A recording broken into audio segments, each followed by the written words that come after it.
for their playlist on the way out.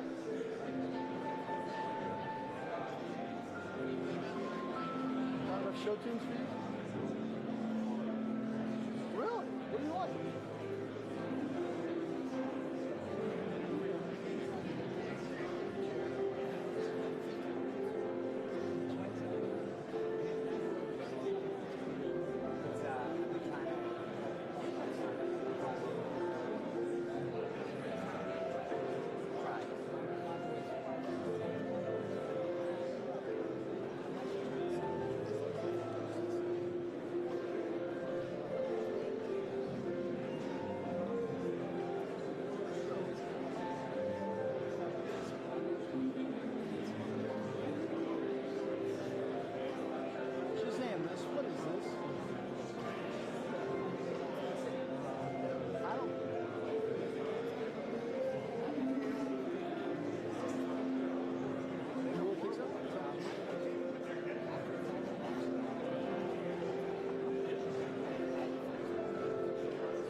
One little thing that leaks.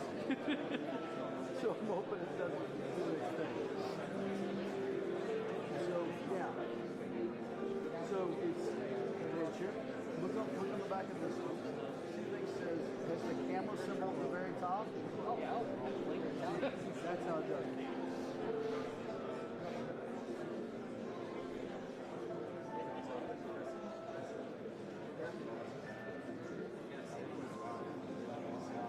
I did the same thing, and it was insufficient based on my age.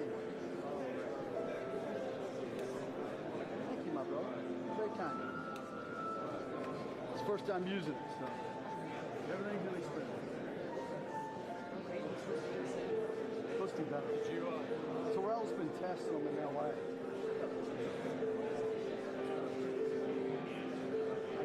Yeah, same thing. Glad they did.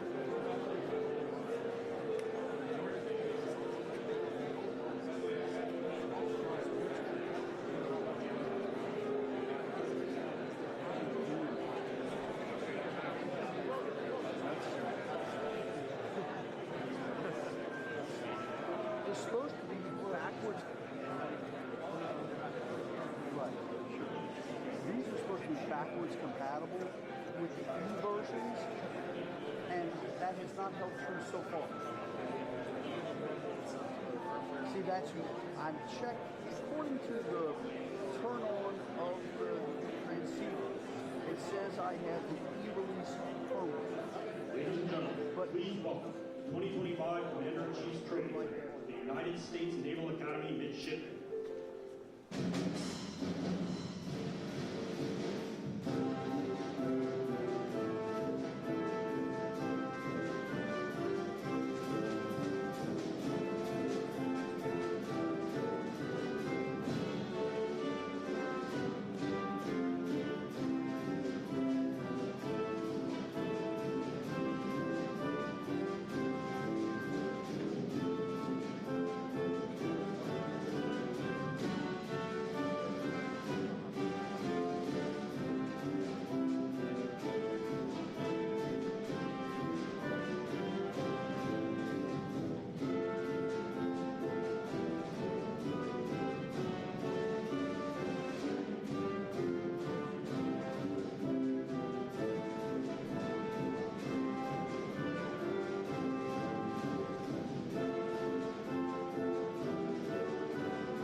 Ladies and gentlemen, the President of the United States, Donald J. Trump.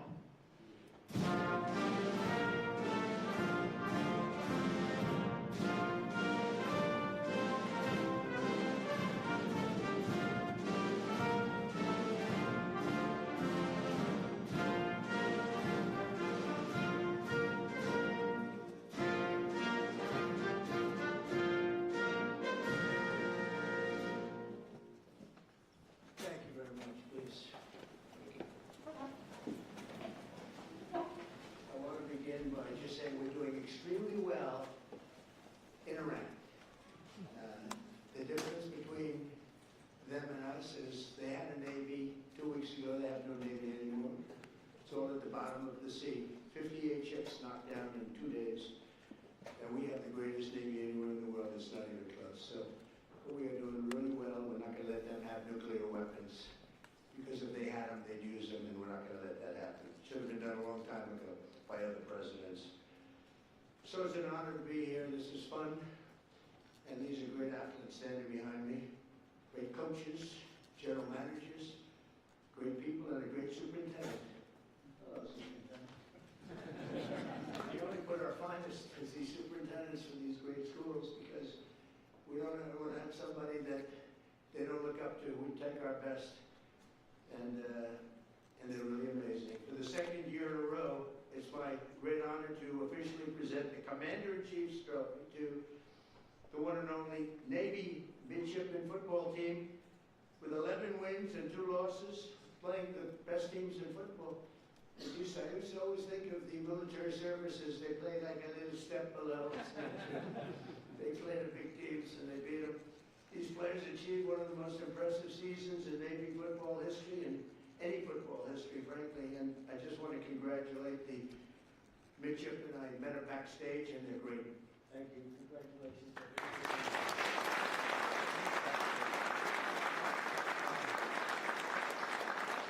You know, when I mentioned the Navy that we just destroyed, I said, are they good ships? Yeah, they're great ships. And I said, why didn't we save them? We could have used them ourselves. They said the difference was they didn't know how to use them. Right, General? They didn't know how to use them. They had no idea.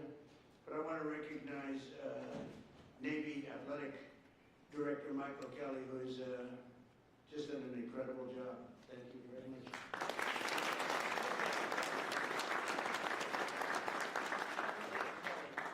Along with head coach Brian Newberry, fantastic coach. Right?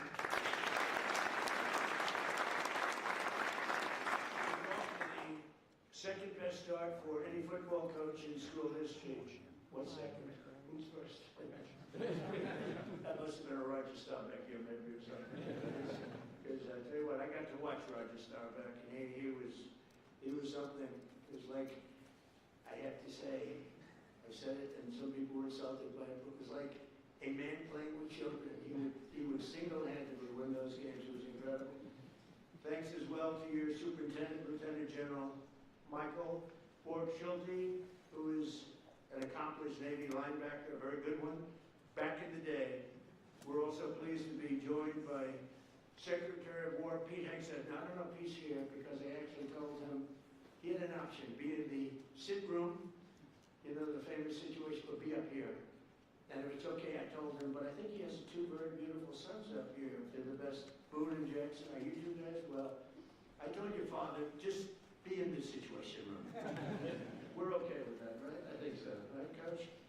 Coach, I think you're okay. So Boone and Jackson, someday you'll be on this team maybe, right? Would you be on Navy, Army, Air Force? Which one? Take Navy. Just say Navy. Okay. I don't want to get them in trouble. And your father's doing a fantastic job. And also the chairman of the Joint Chiefs of Staff, Dan Kane. So Dan is unbelievable. And I picked him for a reason because I was told it would take 5 years to beat ISIS by our television generals. You know, there's a big difference between generals, just like there is between coaches and everything else. They said, sir, 5 years. And I went to Iraq because I didn't understand why 5 years. And I met this general, and his name was Dan Kane. I said, what's your name? He said, Raisin, sir. I said, really, Raisin? What is that? Raisin? Oh, it's just my nickname, sir. What's your last name? Kane. I said, your name's Raisin Kane? You're the guy I'm looking for. And it turned out to be right. So they told me it was going to take 4 to 5 years to knock out ISIS. And now I'm in Iraq. I come down and meet him, some other generals, he was the boss. And I said, how long would it take for you to knock out ISIS? He said, 4 weeks, sir. I said, 4 weeks? They tell me 4 years, maybe 5. He said, well, whatever they want, sir. They're the boss. I'm just here. But you can do it in 4 weeks, sir. And you have time left over. I said, you got it. And he explained that we went through a whole big thing. I won't, well, nobody in this room would be bored by it. Actually, it's like everywhere today, every word of it. But bottom line, I said, let me go back. But as I'm leaving, it was very interesting. I'm walking down the stairs, long fight. I had to turn off the lights after spending trillions of dollars. You had to turn the lights off in the plane because you didn't want to be spotted by the enemy. This was something, so we land. And they said, sir, would you like to rest for a while before we have a meeting? I said, I don't have to rest. My name's not Biden. I'm not resting. And we had great meetings. And then I got back in the plane and I said to him, General, you say 4 weeks, we mean that? 4 weeks, sir, and you'll have time left over. I said, I'll call you on Monday when I get back. And I called him. I said, you still feel that way, General? He said, yes, sir. And I let him do it. He did it in less than 4 weeks. He defeated ISIS. It was amazing. What a difference. You know, I always say, what a difference the president makes. The border. They said, it can't be done without Congress. It will take years. We did it in about 3 weeks. We have a border that's now 9 months in a row. Nobody's come into our country illegally. I'm not even sure if that could be right. But the Democrats keep the stats. So they say, I mean, they have 0 people came in through our border. You see it, right? And I said, the president makes a big difference. Well, the generals make a big difference too. But I told him, I said, Dan, if you don't mind, stay in the Situation Room and you watch all those attacks that we're hitting those guys with. And they don't know what's happening. The Navy's gone, their Air Force is gone, their anti-aircraft is all gone, it's all gone. Their radar is all gone. Their leaders are all gone. The next set of leaders are all gone. And the next set of leaders are mostly gone. And now nobody wants to be a leader over there anymore. We're having a hard time. We want to talk to them, and there's nobody to talk to. We have nobody to talk to. And you know what? We like it that way. And we have many other distinguished members of the United States military, but I want to tell you, Hegseth is doing a great job, and Raising Cane is doing a great job, as good as anybody's ever seen. Don't forget, we had Venezuela. That was the beginning where people started to see the talent. I rebuilt the military and built it, frankly, including Space Force, but I rebuilt the military in my first term. I didn't think I'd be using it this much, but I'm glad I rebuilt it, because we can't let these lunatics have nuclear weapons, because they were going to use them. They'd use them fast. One of the ways you know that is when this whole thing started, they started shooting missiles all over the Middle East at countries that were basically not involved, because they wanted to take over the Middle East. And if they had a nuclear weapon, they would have used it.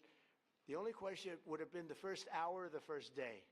That's the only question. They would have used it. And if they can use a nuclear weapon, the world would have been in big trouble. We had to stop. It should have been done long ago. I also want to thank FCC Chairman Brendan Carr, perhaps the most powerful man in this room. You are doing some job. He's trying to keep the fake news. He's trying to make the fake news real and respected again, which is not an easy job, but you're doing a really amazing job. First time that's happened in 25 years, so I congratulate you and everybody in the room. Everybody in this whole country is watching what you're doing, and we appreciate it. When a man can get elected in a landslide, winning think of it, 7 swing states, win them all. We win the popular vote. We win the Electoral College by a tremendous amount. We win the counties by 82 or 84%. And I got no good press. Think of it. Only one thing. That only means one thing. These people are not respected. They're just not respected. And we have to have a press that's respected. When you can win an election where they say that I got 94% bad press, think of it. The other side got 94% good press. When they can get 94% and you win in a landslide, that means the press is not respected. People have no confidence in. So you're doing a fantastic job. Senators Todd Young and Dan Sullivan, great senators, wherever you may be. You're here someplace. Where are you? Hello, fellas. Good senators. Great guys. And Representatives Ronnie Jackson, White House doctor. He served 3 presidents. He said he had Barack Hussein Obama. Have you heard of Barack Hussein Obama? You had Obama. I didn't want to talk about Biden, but he said, and you had Bush. You had young Bush, I call him, young Bush. I was not a fan, but that's all right. But the press asked him, who was the healthiest of the 3? Dr. Ronnie, stand up, Dr. Ronnie. There's a big deal. Took a lot of heat for this. They said, no, most guys would say, well, we don't want to talk about that. They said, who's the healthiest of the 3? He said, President Donald J. Trump by far. If he didn't eat junk food, he'd live to 200 years old, he said. And I love this guy, and he then left and he ran. He was an admiral, and he then left, and he was a White House doctor, a very respected one. He saved a lot of lives. He was a great doctor. People don't realize that. And he then left, and he said, sir, I'd like to run for Congress. I said, you've never done it before. You won't be able to pull it off. In a very, very all-Trump district, there were 28 people running. Man was retiring. He's been there for years. And I said, Ron, I don't know. It's going to be tough, but we'll try it, right? And we got him in. He blew him away. There was one man that was favored. He was a rhino. he was favored to win easily, and we wiped him out, right, Ron? And he's been a congressman. He's one of the most popular people in Congress. But I don't care about that. I just care that he was my doctor, and he said I'm the healthiest human being he's ever. Ronnie, am I healthier than these guys back here? Yes, sir. Okay. All right. See, this is why I like him. Also with Ronnie is Derek Van Orden, a fantastic guy, and members of the Naval Academy's Board of Visitors. Sean Spicer, who's gone on to great things, and Walt Nuda. Walt, where's Walt? Walt's become a very famous guy. He works with me, and he does a great job. Great, loyal, incredible person. And Sean Spicer, where's Sean? Where's Sean? Great job, and he's got a very successful television career going. What the hell do I get out of it? Well, you know what? I get nice statements. That's what I get out of it, right? Yes, sir. 100%. It's great. You've done great. Thank you very much. Congratulations. Those are really the people that are very much in charge of making everything work at the Academy. And the other academies, separate groups. A very important position. For the Navy midshipmen, 2025 was truly a season for the ages. You didn't just win the Commander-in-Chief's trophy, you made history as one of the greatest teams to ever wear the proud uniform of Navy football. Some uniform. The teams have gotten so good in the schools that I was able to get, and we're pushing it very hard to make it permanent, a military academy deferment policy. So, because you have some people here, you know, when I went on the field and I threw up a coin, I'm standing next to these guys, they were monsters. They said, look at the size of these guys. I thought they were supposed to be smaller. I thought you had sort of restrictions on size, you know? We got rid of that because some of these guys were extremely large. And we have the NFL teams here also. When whoever wins the Super Bowl, they come. The baseball teams, we had the Dodgers, we have them all. But I saw the size of these guys, so I got used to it. And I said, these guys are as big as the NFL. And at one of the visits a while ago, first term, they asked me, they said, sir, we have a hard time recruiting because a player, if he's really good, he can't do the 4 or 5 years in the military service. Could you would like to do a military academy deferment policy? I immediately knew what he meant. And we got it done. And it allows you to defer your service until after your career. So if you go in the NFL for 10 years, so now everyone wants to join. So do I get credit for this successful team then? The superintendent's going to say yes. I don't know about Coach. I don't know about Kelly. But the coach, I think, it made your life a little bit easier. It was tough. It was tough for the teams when they used to have to play guys that were twice their size, right? So they did good. They had better heart. They have the best heart in the business, but size does matter. And so what we did is we got that so you have a deferment, so a lot of people are able to join now, and they do their service later. They're great patriots, but that would be a lot to ask. And I think it's helped your teams really compete at the highest level. The team was led by your incredible senior class, and that includes the co-captain and star quarterback, Blake Horvath, who is fantastic. Where are you, Blake? Wait a minute, you're a player. I was at that game. He's a player. Yeah, but get everything. You can run it, you can throw it. What do you think, NFL material? You have no choice, you have to. Thank you. Stay up here if you want. Look at this guy. He walks up. Most of them just stay there. Just, they don't want to. Very good. Look at him. I can't get rid of him. I can't. Stay there if you want. Come on, stay there. He's a quarterback. What the hell? But he ends his college career as one of the most accurate Navy quarterbacks of all time, with an astounding almost 60% completion rate, second only to the man we just spoke about, Roger Staubach, who was unbelievable. He was unbelievable. He served 5 years, and then he came in, and came in at like 27 or something, and he was phenomenal as an NFL player. Likewise, senior wide receiver Eli Haydenreich scorched opposing defenses all year long. They've been writing about him, a lot of stories, setting a school record for receiving touchdowns. And you do need a quarterback for that. Where's Eli? Where's Eli? Come here, Eli. Get over here. Look at the size of this guy.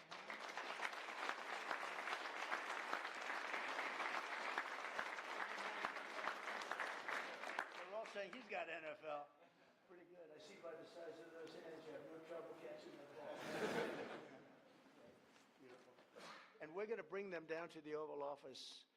Nobody else. We don't have room for none of all these big shots that we have here. None of the senators, none of all these people. We're going to bring them down. We're giving them a special medal, a beautiful medal, a very expensive medal that if I see it on eBay tonight, I'll be extremely upset. All right, so we're going to all march down there later. Congratulations. Thank you very much. That's great. Very nice that you say that. The whole team is pointing at you. Are you looking to go NFL if you can? Yes, sir. I'm hoping to. Okay, good. Good. That's great. I'll bet you make it. So we have Eli and setting all the school records for receiving touchdowns, earning a spot at the NFL Combine, and cementing himself as, without a doubt, the greatest wide receiver in Navy history. That is not bad. Did you do the Combine? Yes, sir. How did you find it? Were you impressed by the athletes? I was, yes, sir. Were you as good as them? I like the. Were you better? They're all saying they like you. They're all saying he's better. Good. I can see it. We're going to watch, okay? We're watching all you guys. And let's not forget one of the strongest athletes the Navy has ever seen. Oh, this is the guy I want to meet. Who was named a first-team All-American. You can't do better than that. On 5 different organizations. So 5 groups named a first-team All-American.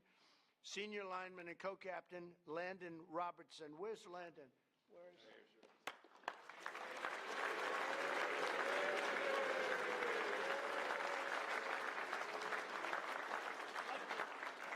His arms are like steel. I just hurt my hand. I hit his muscle. It's like steel. You think I can take him in a fight? Like Ronnie. Thank you. Congratulations. That's fantastic. So listen to this about Landon with a 665-pound squat and a 465-pound bench press. What about women playing in men's sports? Think we could have a woman take your position? Is there a woman out there? I don't think so. You know, we're trying to end that. No men. Think of it. No men in women's sports. Maybe I'll put Landon in women's sports for a little while. How ridiculous. I mean, you know, they say that's an 80-20 issue. No, no. That's a 99% issue. It's amazing. Thank goodness the Democrats keep pushing these things. Open borders, transgender for everybody, and they want to have men playing women's sports. So Landon has some really big records, and he's so strong that the team had to special order a longer barbell. I see, because the barbell would break. That's crazy. Is he the strongest one on the team? Is that the one? Huh? No doubt, with all you big, strong guys. Look at this guy again. What do you think, man?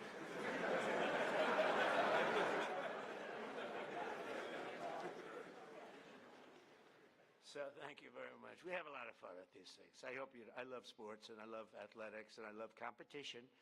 I love competition, and these guys are champions. But perhaps no single player better represents the heart and soul of this team than your 5'9", 174. I love those guys. Those guys that are a little smaller than you're supposed to be, but they have a bigger heart than everybody on the team, right? And the other team, too.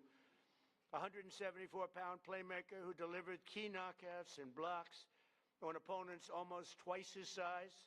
Senior Brandon Chapman. Brandon plays selfless, relentless football. I got this from his coach. As he likes to say, quote, here's a quote, "The way I look at it, the fight's not over until I win." That's a great, that's it, right? Just keep going. And that's really the spirit of the Navy and our great sailors. Where are you, Brandon?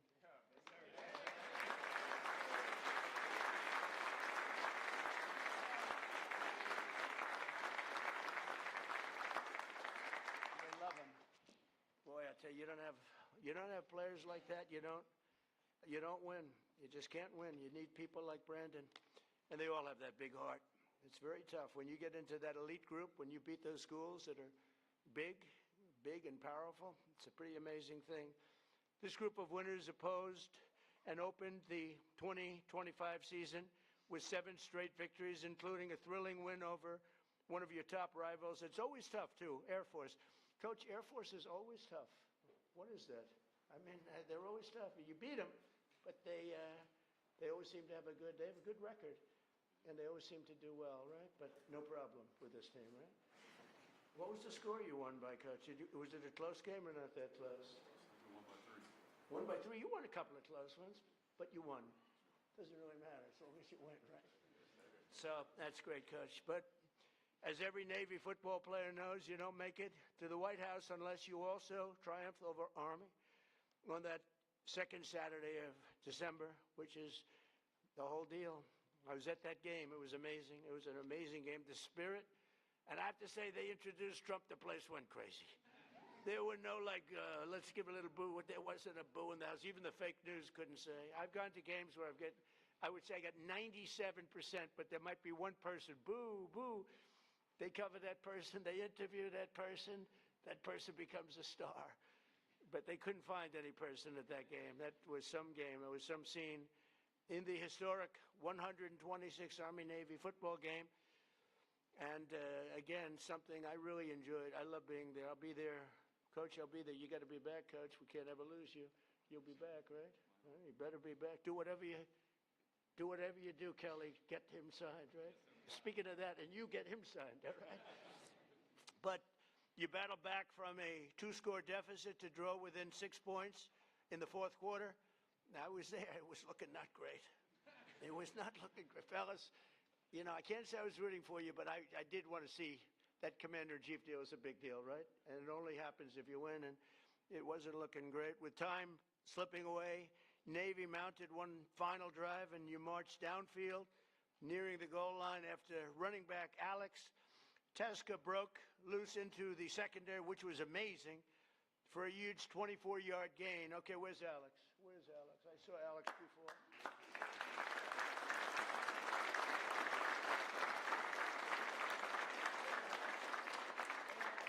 Thank goodness. Thank goodness.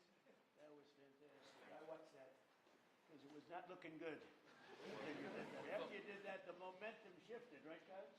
And the coach was saying, I don't know, I got a problem. And then he did that. We all felt good. That's great. Congratulations. That's beautiful. That's amazing. So Alex did his job, and he did a fantastic job.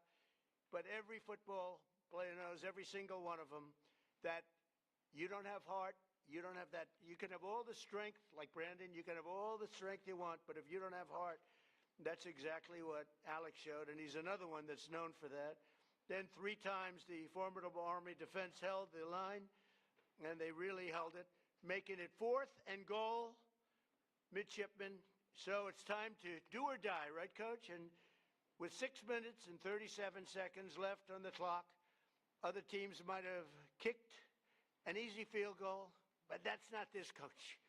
Coach, did you ever call? Did you call up the superintendent and talk to him like, what do I do? Or did you just say, let's go for it? I think you said go.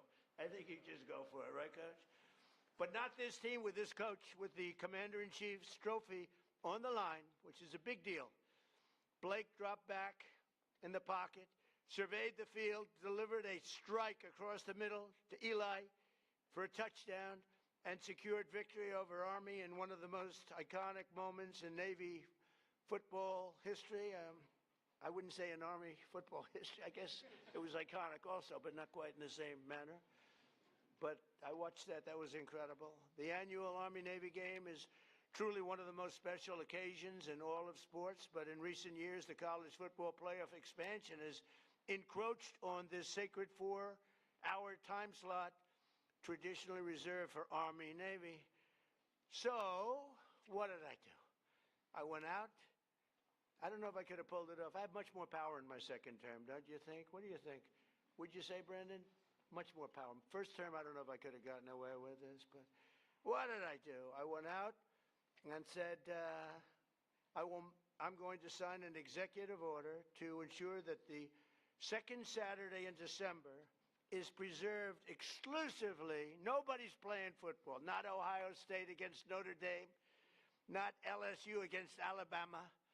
Nobody's going to play football for 4 hours during that very special time of the year in December.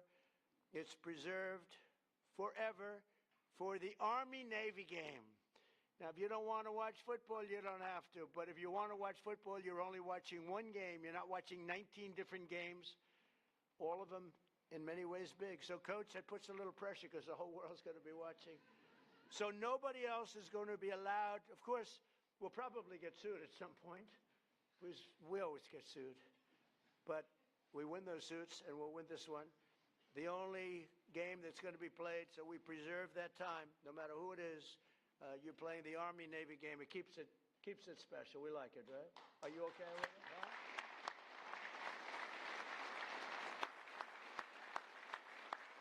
And just simply, we don't want other college football games over, playing over us. And frankly, I'd always watch the Army-Navy game anyway, but you don't know. You get some of these games, they're pretty tough, and pretty good, and they're pretty tough. And they'll be able to play, but they'll play after 7 o'clock, I think. We brought it all the way up to 7 o'clock, so that should give you plenty of time, even if you have a little overtime stuff. So it's great. It's just an honor to do because it's such an important tradition of our country.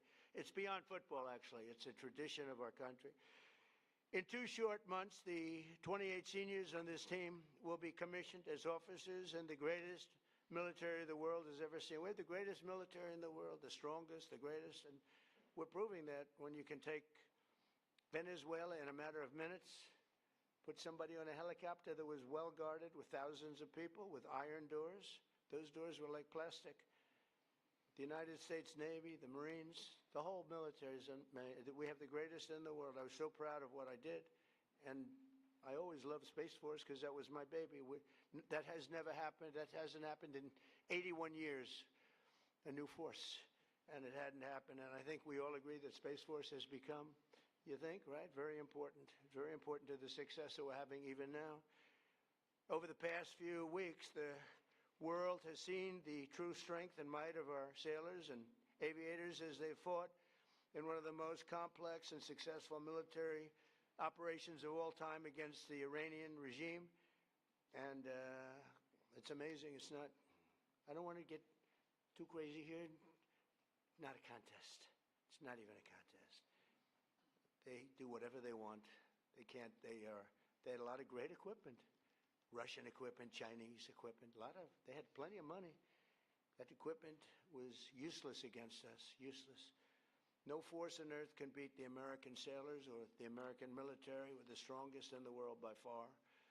To those standing behind me who will soon be joining these missions, I say, sail fast, stay strong, and go Navy. And I just want to congratulate again this incredible team on the win of this trophy. It's not often that this trophy gets presented. You have to have a very special year to get it. And I'm going to sign the executive order right now and then invite Coach Newberry up to say a few words and talk about what a great team and what great individuals they are. So, Coach, I'll sign and then you take over, okay? Thank you very much.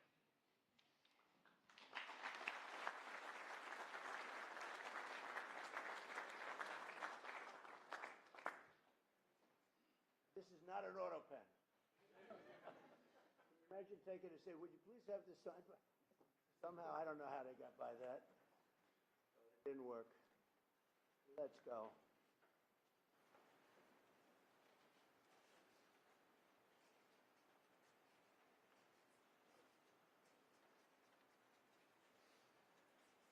All right, it's a good one. We rate them. That's close to a 10, maybe a 10. See, fellas, you can see it first. That's pretty good, right?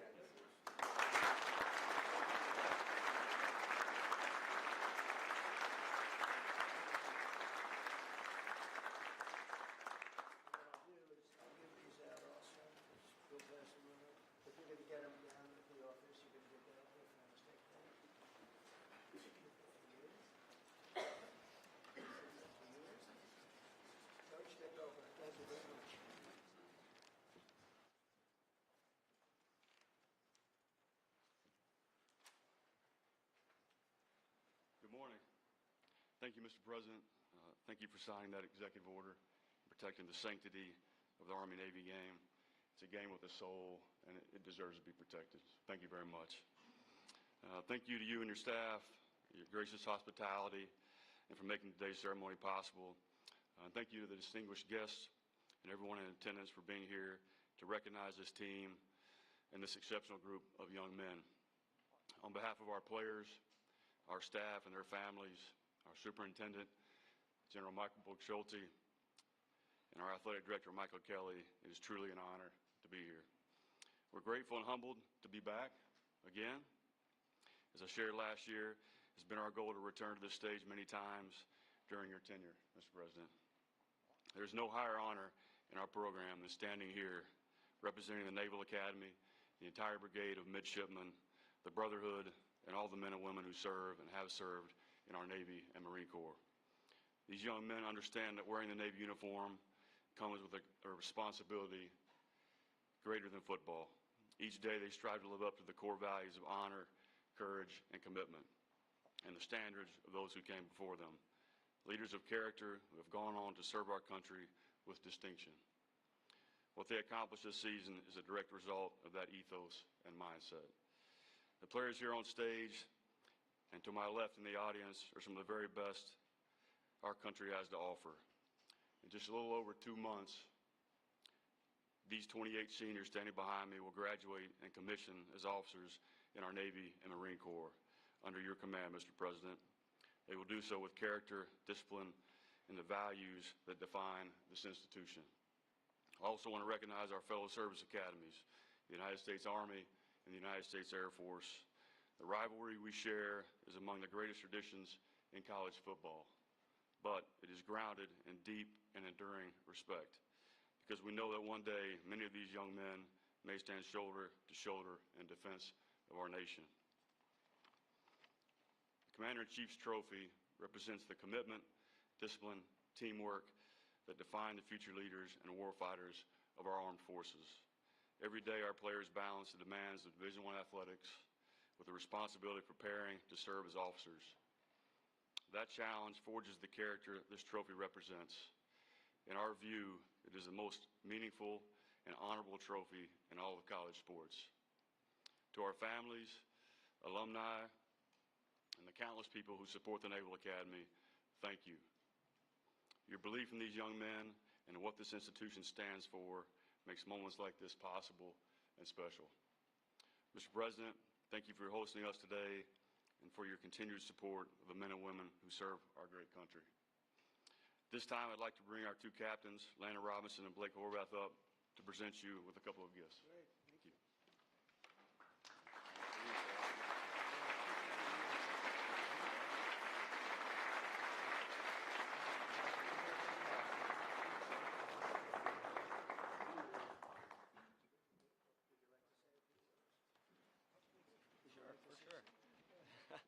Well, first, Mr. President, it's just an honor to be here. This is very heavy. I know.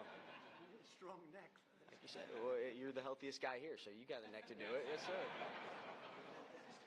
So just want to say thank you so much for having us here.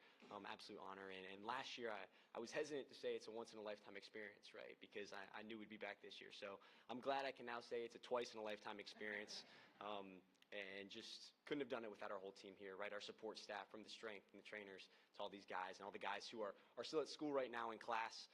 Thanks to all of them, and just for everybody for supporting us. And, go Navy, beat everybody.